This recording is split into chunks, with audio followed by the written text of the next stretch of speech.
Okay, I'm going to share one more video. I've shared it before a long time ago, and all these are very important. But anyway, this is an old, I don't want to say it's a movie. It's like a documentary and reenactment is what it is. And it's old, and I saw it for the first time on TVN. This says it's 9 years old, but I saw it way before 9 years ago. It just probably got on YouTube 9 years ago. Anyway, it's called, maybe it'll say in this area what year, but there was a different prime minister, and this is showing 2016. So I don't know how long Bibi Netanyahu's been in a prime minister of Israel, but this is a different prime minister when they did this documentary. But you may recognize him, some of you older folk. The narrator here, he's some old CNN guy. Well, anyway, it's very inspiring. It's an hour and 37 minutes, and this goes over the 6-Day War and the, other war they had, and supernatural things happen, you guys. I've said this before when I shared this video. The supernatural things that happen in I forget the other war, but I know there's another one. Is it on Yom Kippur? Something happened then. So anyway, even the Arabs, not just Arabs, I guess Arabs over there, whoever they were fighting against, to this day, they, even if they're no longer alive, their children and grandchildren have heard the stories of these wars when Israel was outnumbered, and they all saw the angels. The Arabs and the Jews saw angels, giant angels, coming out of nowhere, blinding the Arabs. That's how they won this war. That's how they won both wars. The rest of the documentary is in the beginning, I think it's about the wars, reenactment, but they have other accounts of miracles. There's a famous lady, not from the Holocaust, I don't think, but she was imprisoned in Jordan or one of those countries that are bad. And so anyway, there's a few documentaries on this. It's an hour and 37 minutes. And like I said, and I shared in my other video, a link where I Googled all the accounts in the Bible where the underdog won. Like, of course, we know David and Goliath, Moses and the Pharaoh, Jonathan and his sword bearer, and then they even mentioned some from called the hidden books of the Bible. Like in the hidden books of the Bible or the lost books of the Bible, there's actually a book of Adam and Eve. Like you've heard of, probably, it's called the Apocrypha of like the Jubilees. And anyway, so there's actually a Chronicles. We've got Chronicles 1 and 2. They have Chronicles 3. So there are some accounts as well in those books. I used to have that, but I got rid of it because I was a little afraid of it. I thought, oh, I shouldn't be having this in my house. And that was like years ago.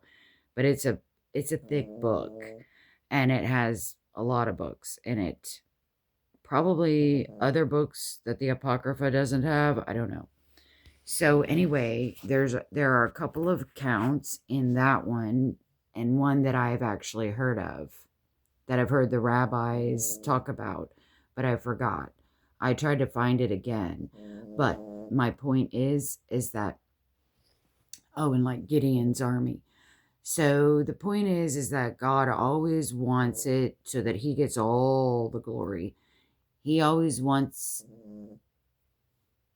his people, whether it's Jews or Christians, to be outnumbered, to where it's against all odds, the name of this documentary.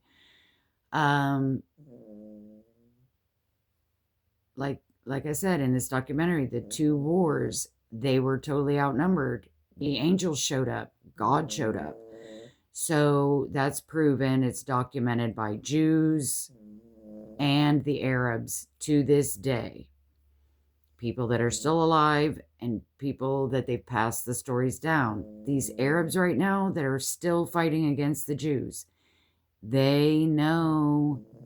Let me tell you, I'm not lying. They are demonically oppressed, just like the devil and Satan. Lucifer, whatever his name is.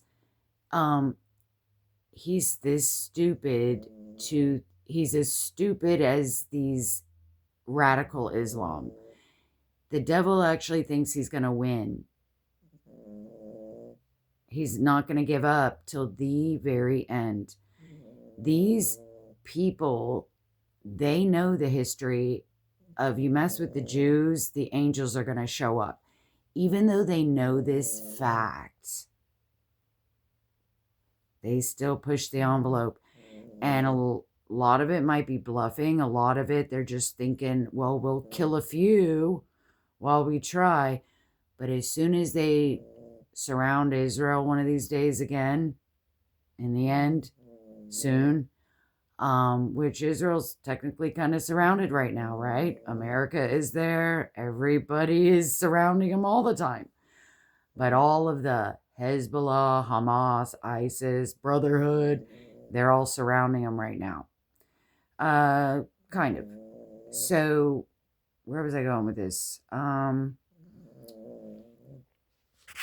Even though they know that when push comes to shove and they get their grand stage and their grand opening to where they can full on attack, they know the angels are going to show up, but they don't care.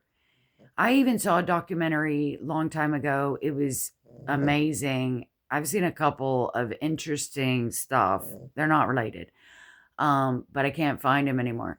Like, I've found other videos similar to this one subject, but it's not the original video that I saw. And it's not speaking about specifically the Hebrew language. Anyway, this other documentary I saw was about several times nukes were aimed at Israel. The button was pushed and everything. It is written down with proof. They were headed there and they were stopped. Even the countries that were doing it, and I don't even remember what countries they were, even those countries know. They remember the day they pressed the button, it was on its way, and it never showed up. It never exploded. It never did nothing. It's almost like it disappeared or disintegrated. The other documentary I saw years ago was interesting. It, out of all the languages in the world, and then they put down some certain kind of sand, and they've done this with water. I've tried to look this up, but I've never been able to find it. And I think it's a black and white type, but they had like these glass squares, clear glass, and they had sand in them, a small layer of sand on the bottom of it wasn't glass on the bottom, it was just like a flooring of some kind. And then they had a dusting of some sand, but not dust. It was thicker than that. And they used every language somehow in a speaker inside the glass. And they used a speaker and they spoke any language and nothing. As soon as they spoke the Hebrew language, that sand would move because the Hebrew language is alive. But anyway, the thing about these underdogs also is, Like, I know I say things like the fringe of society and they act like they're the majority, but they're really not. And I've actually heard that. I'm not the one that am saying that. I've heard that. And so it's really not a minority that is rioting and uprising. It's like a psychological type thing, brainwashing, because what they're hearing are fake news. The fake news is basically what is running the world right now, perpetuating the lies. And then these Chinese bots are getting in here through all the comments of all these kind of maybe right, left, all of them. And if the right see all these bots, they're thinking, oh, it's going to ruin my ratings, or I don't know. So they try to, appease and whatever. I don't know. But whether we're the minority or the majority, I don't know for sure. But right now, I do know, even if it's a minority fringe that seems to be screaming the loudest and looks like the biggest, whether it's true or not, it's still a fact that they do appear to look like the majority. And that just tells me that either way, we are the minority, whether we are literally the minority or truly the minority. And that's when God works, because think about it, how radical Islam, if we're going to try to kick them out now, which we are, but now Europe is deciding, no, let's wait. When you try to go mess with that mess, they're irrational. They're irrational. There's sleeper cells in here as it is already anyway. They could all rise up and say, oh, you're going to kick us out? To hell with you. We're going to blow your ass up. Or who knows what. We're all over there. Maybe Russia's going to send something over here. Maybe China's going to send something over here while we're not all over there. I don't mean that. But I'm just saying that if anything hits the fan, of course, this has been prophesied for years anyway, and nobody needs to be afraid. But I'm just saying it could go either way. We're the minority, and God gets the glory and saves us all. Or it's the end because we pray and occupy while we're here, right? And we disciple and do all these things. But even so, see, what is that?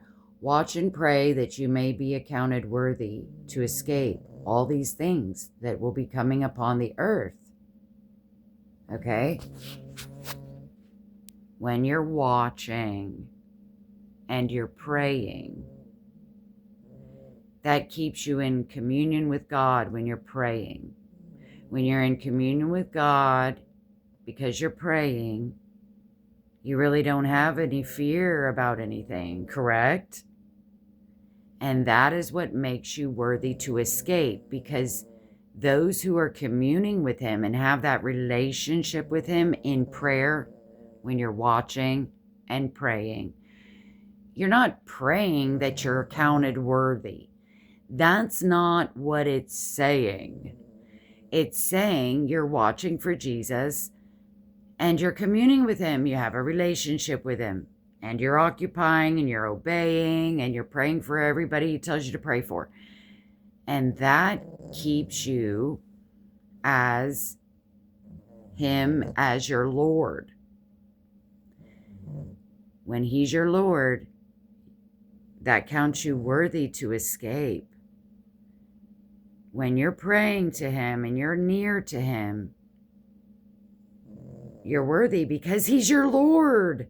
if he's not your Lord and he's just your genie or he's just your good luck charm, let me say my prayers, blah, blah, blah, Father in heaven, blah, blah, blah, and it's just all scripted, no heart. I ran across another verse that I know, the one about they honor me with their mouths, but their hearts are far from me.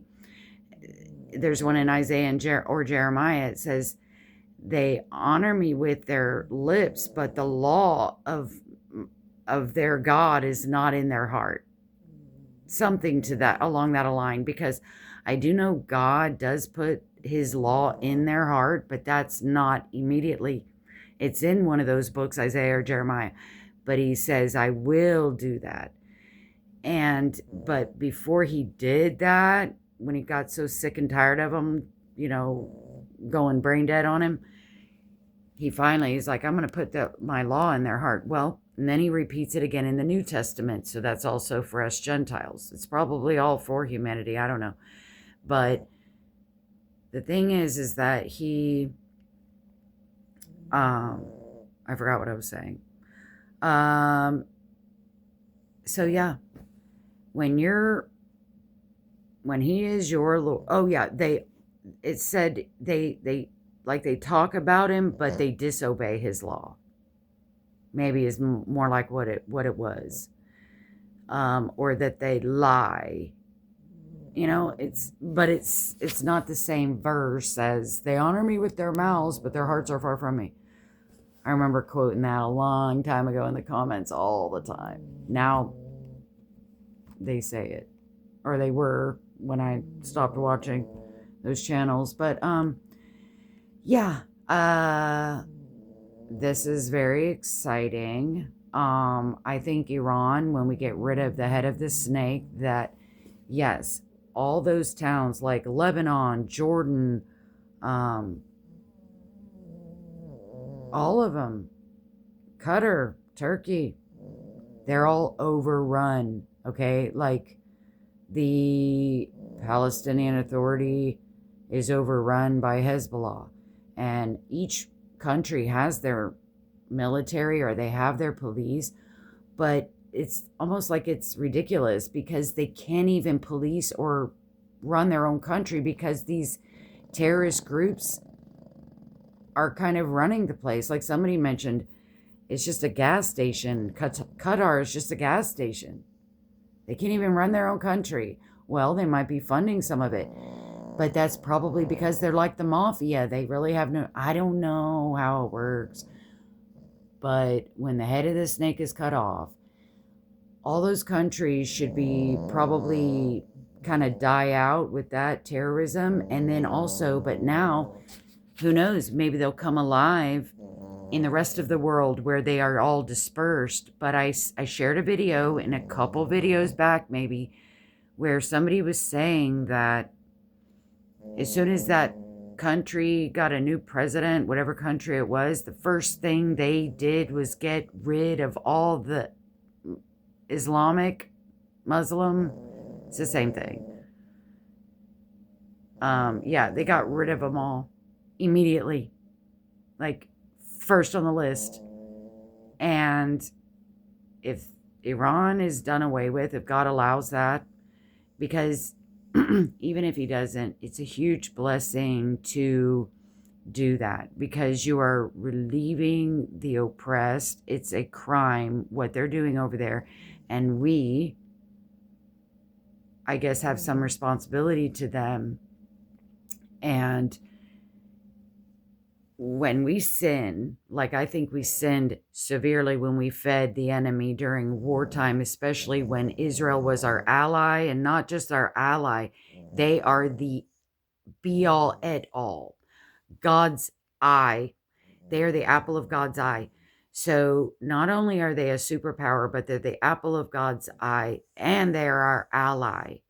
And we went and effed them over by feeding their enemy while they were at war with them. But that's the good thing about Jesus. He forgives our sins.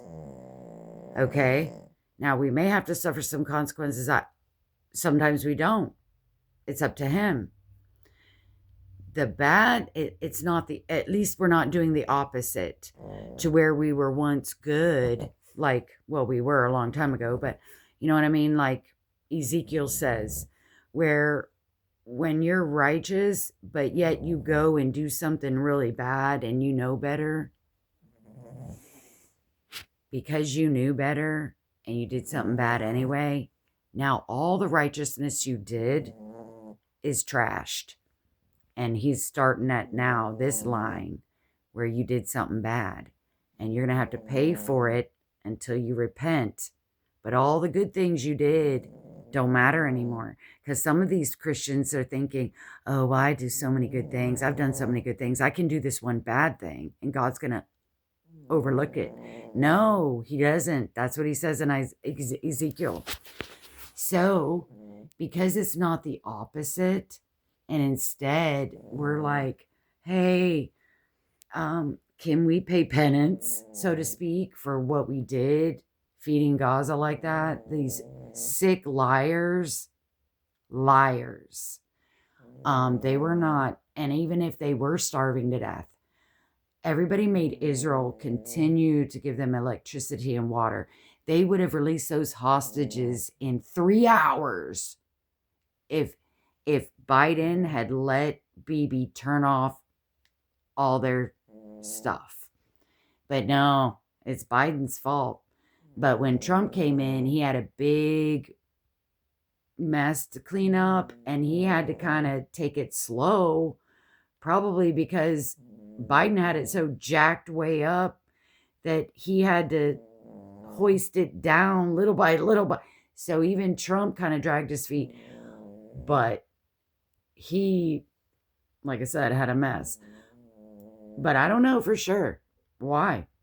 But I just believe God, when you bless Israel, those who love thee will prosper, Israel. So anyway, it's like we're making up for it big time, especially if it is within your power to do it, to do good, and you don't do good when it's within your power to do good. That's a sin. And if there is any president that doesn't want to do good because they're afraid of politics over here, politics over there, oh, my pocket's this, my pocket's this, I'm going to lose this money, I'm going to lose that money, and they're fearful of maybe certain other threats, like they tried to, scare tactic. Oh, you can't make Jerusalem the capital. Well, he did. Nothing happened. So I've always been of the mindset that nobody's ever been president until they're president. When they're campaigning, they make all these promises, and then as soon as they get in the White House, everything changes and all the people bitch and moan. And I'm like, you guys don't get it, do you? They weren't lying on the campaign trail. They meant everything they said. What happened is once they became president for the first time in their life, they got all the special intel that the regular civilian isn't allowed to know. And then they get in there and they go, yeah, I'm going to do this, this, and this. And then all the intel people say, oh, but if you do that, it's a domino effect to this. If you do that, it'll do that. It'll affect that. If you do that, and then they see, now that they're president, that's the only time they're let in on all the secrets. And then they are like, whoops, my hands are tied. Now I can't make good on all my promises. And then everybody accuses them of being liars. Some of them might be, but I think mostly it's the fact that they never were president before. And once you become a president, you know all the dirt and the things where your hands are tied, that you're afraid to do certain things because you might piss somebody off and do this and that and that. But see, Trump wasn't afraid, but yet still, because he's a businessman. And not only that, anyway, if you guys don't understand that, at least that much, you should just read his book. I haven't read his book, but I bet if I read his book, I have read some of that Dale Carnegie book, How to Win Friends and Influence People. And the number one thing in the beginning, it's like you'll never get through to anybody by criticism. And Trump is like that. He must have read that book because he really, well, I mean, I know when people deserve it, he does. But when you're trying to make a deal, yeah, you don't criticize, yeah. Anyway, so I'm just saying, if you haven't read his book, don't criticize how he's doing things because you don't know the art of the deal. But back to the underdog and the end times and exciting times, and we don't know what could happen. But and I still don't know if Ezekiel 38 happens after the rapture or before the rapture. But regardless, if it happens before the rapture, that's going to be a sight to see, because it says in Ezekiel 38 that the whole world is going to see that miracle. Just like in this movie, this documentary, Against All Odds. But this time, the whole world is going to see the salvation of Israel miraculously and against all odds. And I've been racking my brain and asking Jesus, I'm like, Jesus, how's this going to go down? How's this going to go down? I mean, like with this Iran thing, I guess we'll soon find out. I mean, not just the Iran thing, but this spider tentacle stuff, this octopus stuff, all these mainstream media creepy liars and the propaganda and these we're infested. Everybody is infested with these radical Islam. It's like a major virus. Oh, and AI is a pretty big virus too. That's going to be out of control like anytime now. I mean, by the day, it's probably takes over more and more and more by the minute. Elon Musk is scared to death of it himself. And if you guys don't understand that, then maybe you ought to look into how it can happen. I don't know how it can happen, but I believe them when they say it. And so I'm just saying it's any way you want to look at it,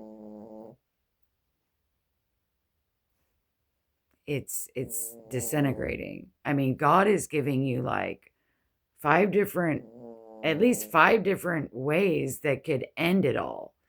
AI in itself could end it all. This war could end it all. Islam can end it all for you in your little piece of the pie world, or for the whole world, meaning people's peace and safety, that the world is going to be okay. God is stacking it up to give you several things. You choose your poison. Okay? It could be AI. It could be this war. It could be Islam. It could be this. It could be that. Never in history has it been this many things to choose from that could ruin your life. So, yeah.